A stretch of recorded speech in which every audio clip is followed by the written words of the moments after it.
everybody to look right now. See how the onions are like becoming translucent and they're just becoming the smell. Oh, can you smell them? I can smell them. It's great. That's how you know when the onions are ready and they're sweet and they're delectable. And the reason why you need them to be like this is because now as we add the garlic, we're going to start pouring in all of the tomato sauce, the tomato paste, and the whole tomatoes. But it's most important at this point to make sure that your onions are translucent. Now I'm adding the garlic because the garlic has actually been chopped and has sat on the board long enough so that the flavor is exactly right. The fresh basil, now you don't actually have to have fresh basil, but it's going to add an extra little wop to the sauce because it is fresh. We're going to stir this a little more. We're going to let that garlic just kind of sit there. We turn the heat down just a little bit because we never want the garlic to overcook and to burn. Burns good in some dishes, not this one. So now we're going to get to the really great part. We're going to start adding all the sauce. We're going to add the sauce. We're going to add the paste. We're going to add the tomatoes because what we have going here is our olive oil. We have our transparent onions. And we also have our sliced garlic, slightly chopped, but it has been sitting there long enough and only in here for maybe at the most 3 to 4 minutes because you don't want to get that garlic overdone. So like I said, add the sauce, add the pasta, add the paste, add everything at your own creative moment. Here's what's going to happen now. For every can, we're going to add water because this sauce is going to sit there for 2 hours. So we are going to add 1 can of water for each can of sauce, paste, and tomatoes that we put in here. That's always the rule of thumb.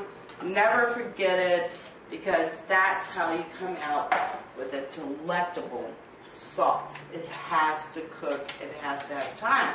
Now, if you're in a hurry, then you're not going to be really doing this sauce.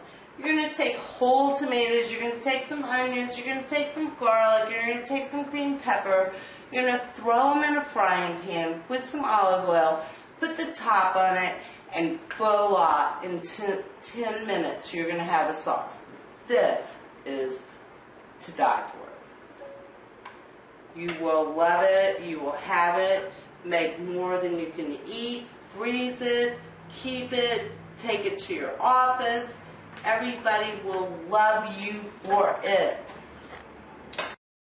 Okay, so the reason why you need to add so much water to it is because you want to cook. It's the longevity of the sauce that makes a difference in this whole thing about making a great Italian spaghetti sauce.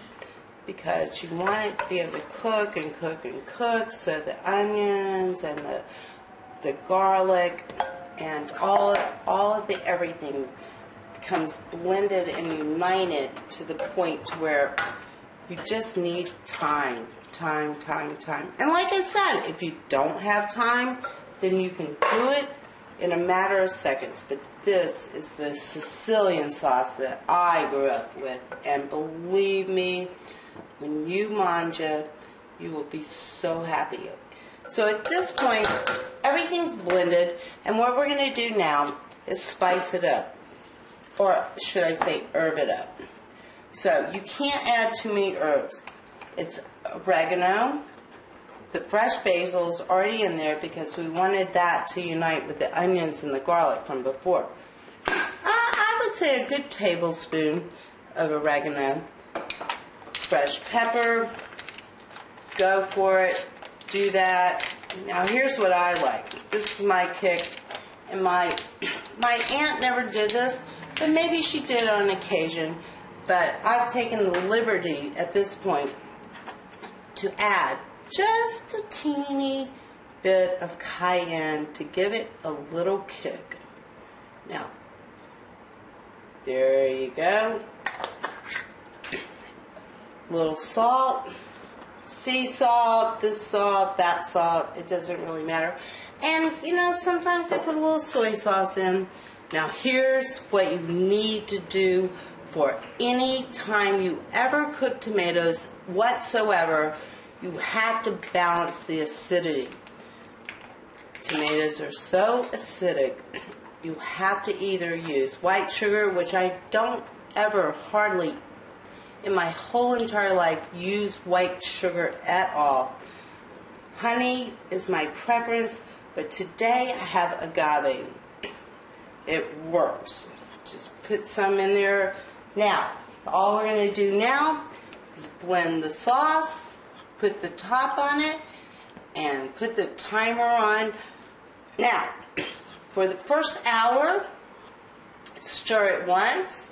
After that, stir it every 15 minutes because it will cook down to a rich, glorious thickness that when you serve it over your pasta of your choice, you will be so happy. And I hope you will write me and let me know, email me, tell me anything you think about it, and have a good night.